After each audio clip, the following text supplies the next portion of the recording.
किसी ने कमाल की बात कही है कि जिंदगी बेहतर तब होती है जब आप खुश होते हैं, लेकिन जिंदगी बेहतरीन तब होती है जब आपकी वजह से लोग खुश होते हैं। नमस्कार दोस्तों, स्वागत है आपका आपके ही चैनल में।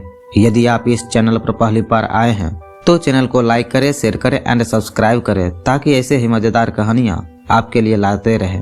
और यदि आप पहले से ही सब्सक्राइब कर रखे हैं तो इसके लिए आपका बहुत बहुत धन्यवाद। चलिए शुरू करते हैं। निस्वार्थ प्रेम। एक वृद्ध व्यक्ति अपनी पत्नी के साथ एक बड़े मकान में सुखपूर्वक जीवन व्यतीत कर रहे थे। उनका इकलौता बेटा अपनी पत्नी और बच्चों के साथ कनाडा में बस गया था।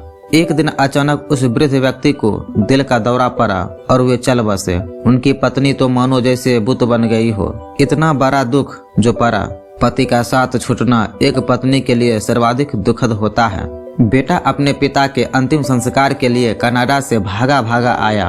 वह बहुत उदास था क्योंकि वह अपने पिता को उनके अंतिम दिनों में अपने साथ नहीं रख पाया। वह यहाँ भारत में अपनी माँ के साथ लगभग एक सप्ताह तक रहा और यह निर्णय किया कि वह माँ को भी अपने साथ कनाडा ही लेकर चला जाएगा। उसने कहा कि पिता की तरह ही वह अपनी माँ को खोना नहीं चाहता है। माँ को जब यह पता चला तो वह बहुत खुश हुई। चलो अपने बेटे पोते के साथ बुढ़ापा कट जाएगी। उन्होंने अपना बड़ा सा मकान और अन्य जगह जमीन बेच दिया और सब कुछ बेटे को दे दिया। निश्चित दिन अपना सब कुछ पैक कर बेटे के साथ हवाई अड्डे के लिए निकल पड़े। सामान और अन्य सुरक्षा जांच के बाद वे लोग वेटिंग एरिया में बैठकर अपने फ्लाइट का इंतजार करने लगे। लड़के को पेशाब लगी। वह अपनी माँ से बोला कि माँ, मैं शौचालय तक जा रहा हूँ, 5 मिनट में वापस आता हूँ। माँ ने सिर हिलाया और अपने बेटे का इंतजार करने लगी। उसका बेटा ऐसा गया कि फिर कभी वापस नहीं आया। जी हाँ, वह अकेले ही सारा माल लेकर कनाडा के लिए उड़ान भर दी। भोली और मासूम माँ बहुत देर तक यह सोचती रही कि मेरा बेटा कहाँ चला गया। वह यह नहीं समझ पा रही थी कि वह क्या करे। वह कई घंटे तक अपने बेटे का इंतजार करती रही। अब वह रोने लगी। बेचारी अकेली बूढ़ी औरत क्या करे। करीब 16 घंटे के बाद एक सुरक्षा गार्ड उनके पास आया और उनसे पूछा, क्या बात है माताजी, आप क्यों रो रही हो।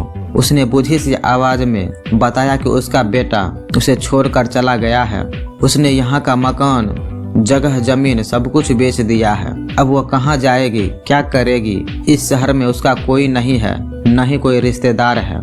गार्ड यह सब सुन दुखी हो गया, लेकिन वह क्या कर सकता था। उसने उस बूढ़ी औरत से कहा, माताजी आप अपने उसी घर पर चले जाइए और जिसने भी वह घर उसको बोलिए कि वह आपको वहीं रहने के लिए थोड़ी सी जगह दे दें। उसने उस वृद्धा को उनके मोहल्ले को जाने वाली गाड़ी में बिठा दिया और किराया भी दे दिया। उस घर को एक युवा दंपति ने खरीदा था। उसका एक छोटा बच्चा भी था।